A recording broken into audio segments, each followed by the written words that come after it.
So, it's been a long time since I was able to actually film anything, and that's because the baby came and she has been hands-on all day, every day for the past 4 months now. I think that's how old she is. I don't know, time is a blur.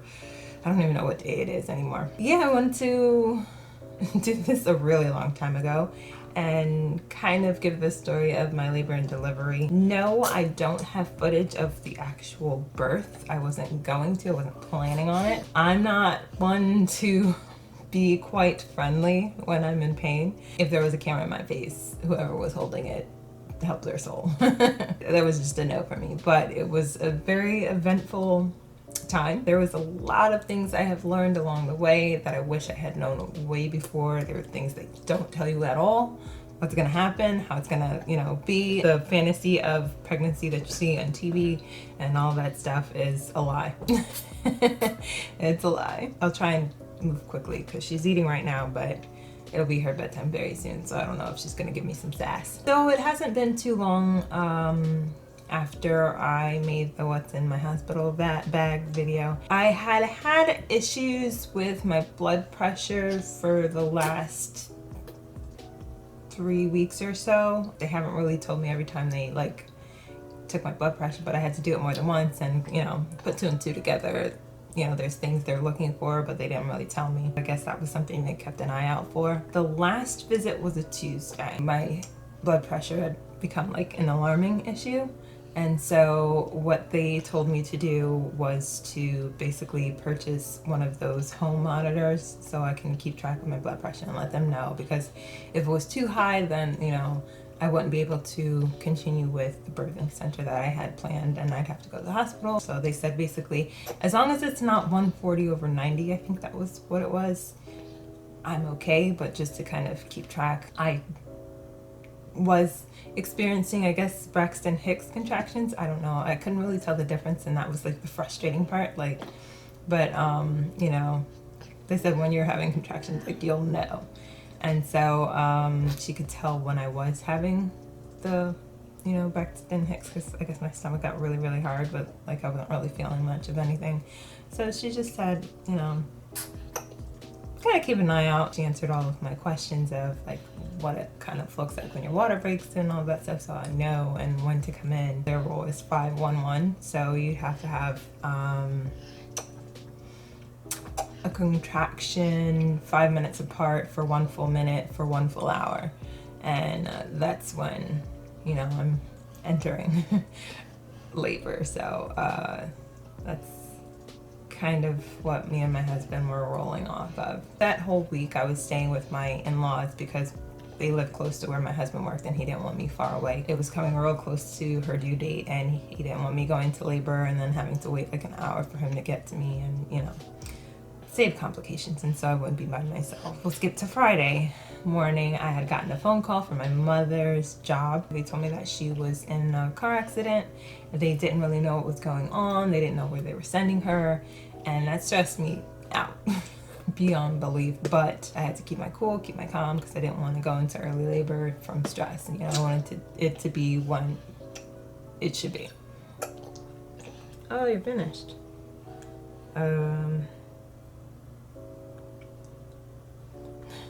Are you still hungry? Alright, pause. We got a burp. Oh, what was I saying? I forgot what I was saying. But yes, okay. Yes, so I was really trying to keep my calm because I wanted it to be a natural, regular, stress-free labor. Everything was okay. We found out where she was and she was okay, and I scolded her for putting me through that stress and everything. But later on that night, that's when I began feeling contractions. These were much stronger than the Braxton Hicks ones, and the only issue with that was it wasn't consistent. So I'd feel a contraction, then maybe 30 minutes later I'll feel another one, then 10 minutes later I'll feel another one. It was so far apart to where I still couldn't really tell the difference, and I wasn't really sure. So my midwife reminded me, it's okay, and just to come in when it's the 511. So next day came, still feeling contractions, but it wasn't like, you know, consistent enough for it to be, you know, for me to go in. Next day goes, still feeling contractions, but you know, can't speak, but my water did not break, so I still didn't really know. I'm like, well, what does it look like? And I don't know. And so it was very painful, very stressful, and just would not end. Next day comes, still too far apart, but still feeling the contractions. And then the next day comes, same thing. And that's when my appointment was, I think that next Tuesday. I go in and I tell them about my contractions, and they check me, and when they check to see how far you're dilated, that hurts beyond belief. It really hurts.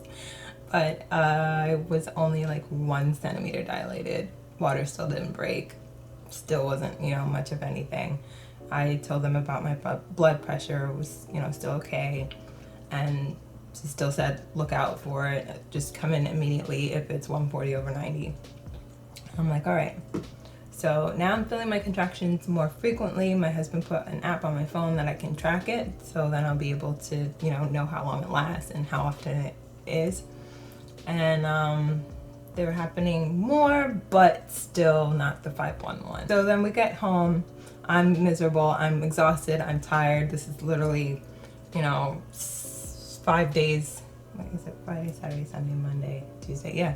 5 days of, you know, feeling contractions, and it's very exhausting, and it's not fun at all. So I keep track of my blood pressure, and I realize every time I feel a contraction, my blood pressure like goes up, and it ended up reaching 140/90. So we end up calling the midwives, and this is like, you know, 11:30 at night. And of course they're closed, but the hospital's open, and there's always like a midwife on call. So we get in touch with her, and she says, come in. So I come in. They check my dilation again. It's still 1 centimeter, still not going anywhere, but I'm feeling more contractions. And because of my blood pressure, like it reached that height, she said I can't do the birthing center anymore, and I had to basically stay in with the hospital. So that was the beginning of my labor. So I get admitted to the hospital. My husband has to go back home and get our things, and that's what I ended up leaving behind, because we were going back and forth to the midwife so often. I got tired of bringing the things, and I didn't realize they were actually going to keep me there, and I wasn't going to go home. So he went back home, he got my stuff, and that entire day I was in labor. I ended up dilating 3 centimeters within those couple hours from my regular appointment to later on that night when I went back in. It went miserably slow. And my water still didn't break, and it still wasn't consistent enough. So hours and hours and hours went by.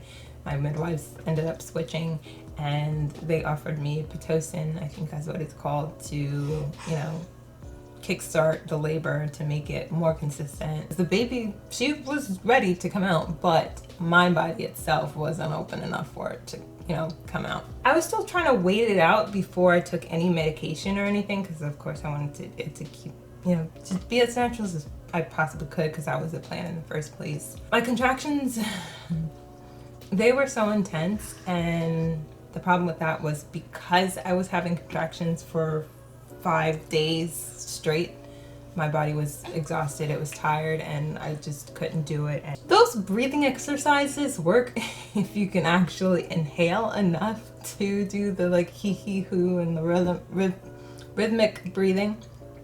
But my body was like really shot, and I was very exhausted and tired, and when I felt the contractions coming, I was losing my breath, so I couldn't even inhale enough to kind of regulate. So with every contraction, I couldn't breathe at all, and it was just miserably painful, and you know, I was getting nauseous, I was throwing up, and that was when I was just like, you know, give me the epidural. And I'm so grateful that I was able to get the epidural, because I don't know what I would have done without it. Because if I wasn't in labor and having those contractions for that long beforehand, I would have been fine without the epidural, but that wasn't happening. So I got the epidural because I knew the Pitocin was going to give me more frequent contractions, and I couldn't do it anymore because I was really getting sick from it. So once I got the epidural, I would say it was all good, but it wasn't. I didn't get enough of it to not feel anything at all. Some people, you know, ramp up their medication. But I got the one where it was not, I don't remember which one it was. You wouldn't remember what it was either. You was on, no. You were sitting in there all squishy and comfortable, so you didn't know what I was doing, because I didn't know what I was doing. But yeah, I could still feel the contractions, they just weren't as bad, and I can breathe through it, so I was able to, you know, do whatever, but I couldn't get up. And that's when they put the catheter in you, and that feels worse. That just, it's awful. It really hurts. And I wanted it out, but after I put it in, well, I didn't put it in, but after they put it in, my midwife said I couldn't take it out because it risked infection, you know, putting it in and taking it out. And so that was it. But I went through like a full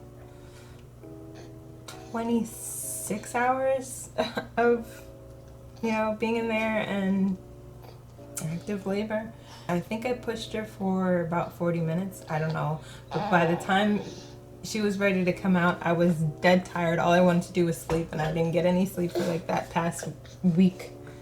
And I was falling asleep in between each push because you wait for the next contraction before you start pushing, and I couldn't stay up and I was tired. But she came out, she was like 8 pounds or so, and she was very long, so I can see exactly why she was kicking my ribs.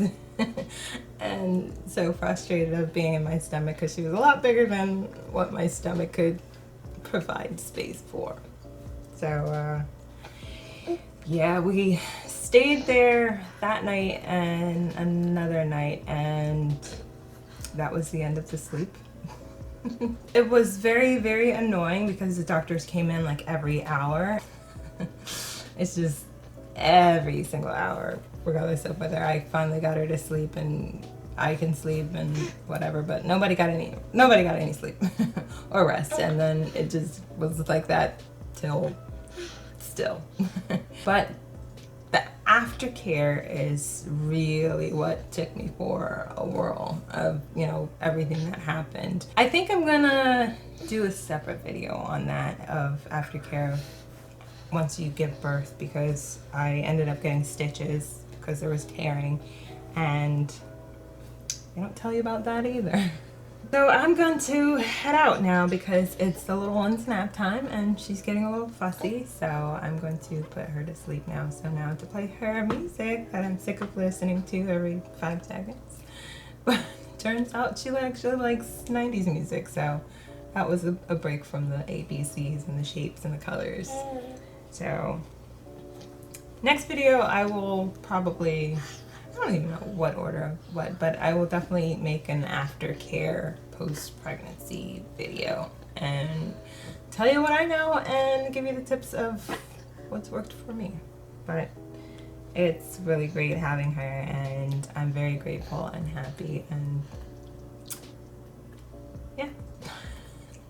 I plan on having all of my children like now, because I can't do this and later on in life. Like, I'm already old as it is, so I can't see myself much older being able to handle the lack of sleep, and yeah, having them all at once. So it is what it is. Anyways, thank you for watching. Have a wonderful night, morning, evening, or afternoon, whenever, and I will see you ladies next time.